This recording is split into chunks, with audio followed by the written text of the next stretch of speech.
كتاب جاءنا في دفتيه من الإعجاز ما امتدت قرون.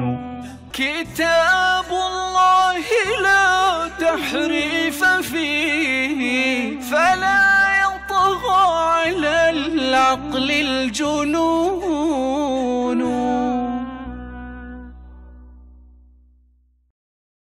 السلام عليكم. هل يوجد فرق بين الفترات التي غاب فيها الإمام والفترات التي وجد فيها الإمام؟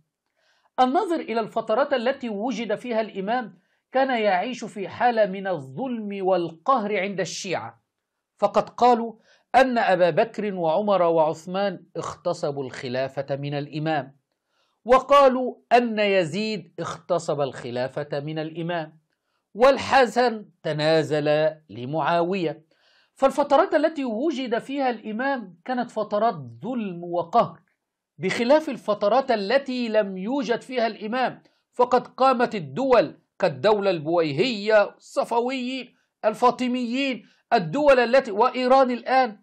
فالفترة التي لم يوجد فيها إمام أصبح لدى الشيعة قوة وسلطة ودولة، بخلاف الفترة التي كان فيها إمام كانت ظلم وقهر، وهذا يدل على بطلان هذه الإمامة.